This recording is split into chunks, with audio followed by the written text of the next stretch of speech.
Halo, assalamualaikum warahmatullahi wabarakatuh. Selamat sore menjelang malam buat teman-teman semuanya, khususnya yang selalu menantikan video-video terbaru atau updatean terbaru dari channel Solusi Hutang MB ya. Kali ini yang mau saya bahas adalah cara menghadapi teroran atau tekanan via WhatsApp dan via telepon yang selalu menghantui teman-teman semuanya, dan ditambah lagi via email. Saat ini memang gencar-gencar banget bagaimana sebenarnya untuk memaksimalkan pemikiran ini supaya kita tidak terhanyut dalam ancaman dan tekanan itu ya. Jadi teman-teman semuanya boleh disimain video ini sampai habis, dan jangan lupa juga untuk di like dan di share juga ke teman-teman yang lainnya, karena saya tahu di luar sana pasti banyak yang masih berperang dengan rasa takut, dengan kecemasan, dengan pola pikir mereka yang saat ini dihantui akibat galbay. Dan yang mau bergabung di dalam grup WhatsApp juga boleh, silahkan tinggal klik tombol gabung yang ada di bawah video ini ya. Nanti di situ Anda bisa masuk ke grup WhatsApp, dan di situ juga ada pilihan Anda berbicara langsung dengan saya pun juga boleh gitu loh, supaya bisa memberikan masukan yang tepat ketika Anda berhadapan dengan yang namanya pinjaman online ya. Silahkan dulu.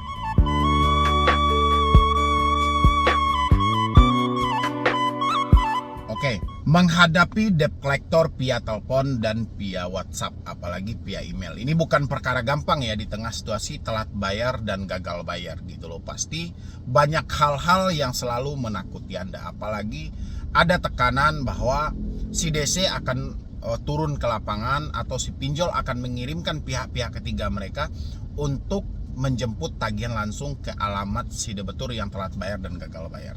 Siapa yang tidak cemas akan hal ini? Siapa yang tidak terpengaruh akan hal ini gitu loh.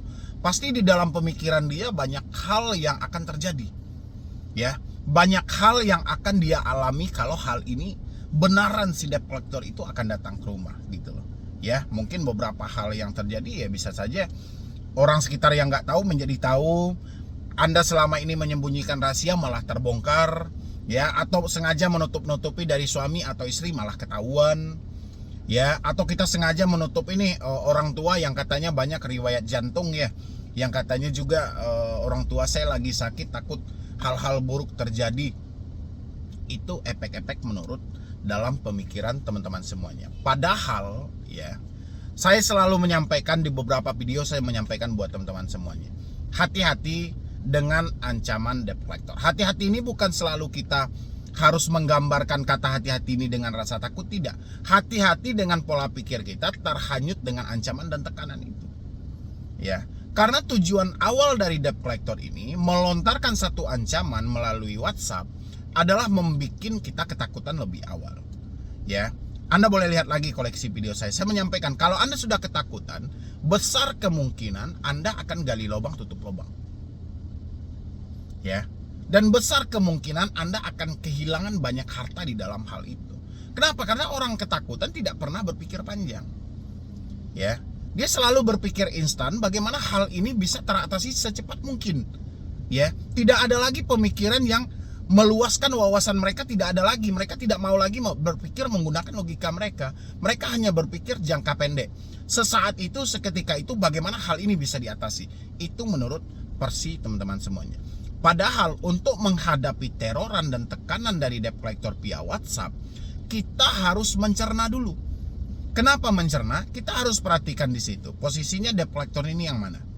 Debt collector ini sebenarnya spesifiknya siapa? Apa gitu loh. Tugas mereka apa? Kita harus kenal dulu ini. Ya, bukan hanya mencerna ancaman saja.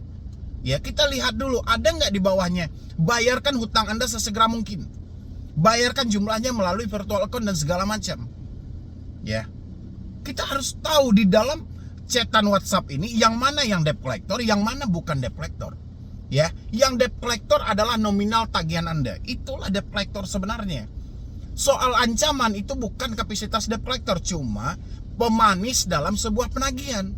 Bagaimana hal ini bisa lebih meyakinkan sehingga si debt collector dengan gampang melakukan penekanan dan pengancaman terhadap orang itu ya. Ketika ancaman dan tekanan ini masuk, besar kemungkinan debt collector akan berhasil melakukan tagihan itu ya. Ini yang perlu dipahami banget teman-teman semuanya. Makanya tak jarang Anda bertanya, Bang, bagaimana kalau saya tidak merespon WhatsApp dari DC? Nggak ada masalah. Ya, Anda mau respon mau tidak itu hak Anda kok. Yang penting ucapan mereka di dalam WhatsApp itu Anda harus cerna. Anda harus pahami. Ya, jangan hanya semata debt collector. Kalau Anda tidak mengkonfirmasi 1 kali 24 jam, siap-siap saya akan kirimkan petugas lapangan menjemput langsung tanpa negosiasi, siapkan dana poolnya. Jangan Anda cerna semuanya.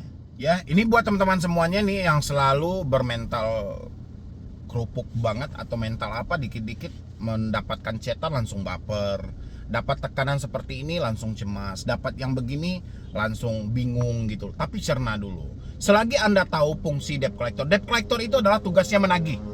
Apapun dasar ucapan mereka, tugas mereka adalah menagih, melakukan penagihan terhadap diri Anda. Kalau dia berhasil mendapatkan tagihan itu, dia akan mendapatkan bonus dari pihak aplikasi mereka. Ya, gitu ya buat teman-teman semuanya. Jadi kita harus kenal dulu mana debt collector dan mana yang bukan debt collector. Memang di dalam WA itu ada ancaman dan ada tagihan. Tapi yang debt collector adalah tagihan. Ancaman apa? Buat melakukan penekanan supaya timbul kepanikan dalam diri kita dan kita terjadi gali lubang tutup lubang. Dan ini harus Anda maksimalkan. Ya. Jadi nggak ada masalah. Anda tidak baca pun WhatsApp nggak ada masalah, tidak respon nggak ada masalah gitu. Lagian juga duit Anda sudah nggak ada. Yang penting jangan terlalu baperan dengan satu penggalan kalimat yang dilontarkan oleh debt collector dengan kata siap-siap. Kami akan ngecek, ya, kami akan lakukan validasi terhadap data Anda. Ya ngapain lagi si DC ngecek data Anda, kebenaran data Anda saat ini? Kenapa nggak sejak awal? Itu hal bodohnya gitu loh ya. Tapi intinya pergunakan aja logika Anda karena si DC akan menghalalkan segala cara untuk mengambil suatu tagihan. Ya, jadi kalau Anda sanggup respon, kalau nggak sanggup mendingan nggak usah respon.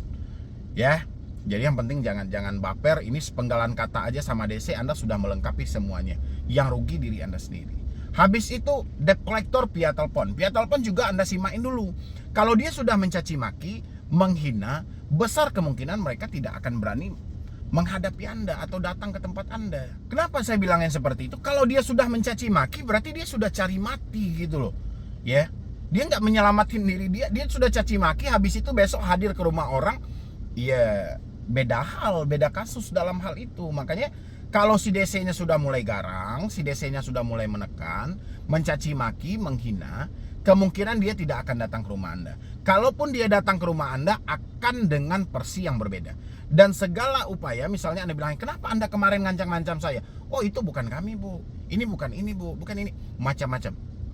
Ya, yang jelas ancaman yang dilontarkan WhatsApp, telepon, semuanya bullshit semua kalau DC itu. Mereka hanya dibutuhkan bacot mereka buat ngomong gitu loh, tidak dibutuhkan otak dia.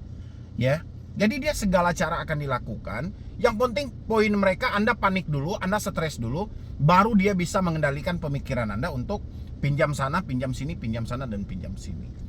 Ya, Anda perhatikanlah si DC. Kalau misalnya Anda bilang nih, saya nggak ada uang, pinjamlah sama tetangga Anda, pinjam kayak di aplikasi lain, pinjam kayak di sini. Memang itu tujuan mereka. Makanya dibikin Anda panik dulu. Ya, makanya kalau Anda bertanya, Bang, saya nggak respon WA, saya nggak angkat telepon, ya nggak ada masalah, itu hak Anda kok.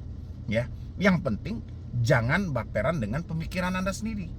Ya, karena ini yang paling sulit. Yang paling sulit dalam gagal bayar pinjol menghadapi diri sendiri. Kalau gagal bayar risikonya sudah jelas, skor kredit bermasalah ataupun BI checking nantinya. Cuma itu, di luar itu nggak ada. Tapi diri sendiri banyak sekali risikonya. Ya. Habis itu menghadapi via email yang dikirim selalu dengan somasi, ancaman hukum dan segala macam. Kita harus paham juga, ya. Kategori somasi ini yang mana? Somasi yang benaran, yang nggak benaran, yang hanya sebatas penagihan. Kita juga harus hati-hati. Somasi yang benar-benar dikirim oleh debt collector untuk di-store ke pinjol, somasi yang dikirim oleh oknum debt collector yang spesialis penipu yang dia tahu bahwa kita sedang terlambat, nanti virtual account itu bisa berbeda-beda. Ya. Dan kita juga harus pahami, tidak semua kasus ini akan dilimpahkan ke hukum. Kita harus timbang dulu berapa biaya yang dikeluarkan, berapa hutang yang mau dituntut. Ini perlu dikaji ulang. Ya, intinya buat teman-teman semuanya, via WhatsApp, via telepon, via email itu debt collector semuanya. dia melakukan penagihan. Soal ancaman dan tekanan itu hanyalah bagian dari skenario penagihan mereka. Kayak mana membuat Anda panik dan tertekan dalam hal itu, sehingga dengan mudah dan dengan gampang dia mengendalikan Anda dan pikiran Anda untuk berhutang kembali. Ya, selagi Anda tidak terpengaruh akan hal itu, tidak perlu Anda cerna ancaman-ancaman dia. Insya Allah semuanya galbay, tenang-tenang aja. Ya, telat bayar slow-slow aja. Yang penting pemikiran Anda bisa maksimal. Ya, ini buat teman-teman semua yang bertanya kepada saya tentang menghadapi teroran via WhatsApp dan via WA, via telepon dan via email. Sebenarnya menghadapi itu gampang, tergantung dari pemikiran Anda mencerna dari sisi mana. Ya, asalkan Anda tahu fungsi dan tugas debt collector, segala ancaman lewat. Ya, tugas debt collector cuma satu, menagih. Jadi apapun ucapan mereka di luar tagihan itu hanya membuat kepanikan dalam diri Anda dan ada maksud dan tujuan lain di balik itu. Ya, jadi dari saya cuma itu aja. Mudah-mudahan ini membantu buat teman-teman semuanya. Yang penting support terus channel Solusi Utang. Semoga channel ini terus berkembang dan pastinya bisa memberikan motivasi dan edukasi buat orang banyak. Jadi sekian dulu dari saya, Medi Broni. Wassalam.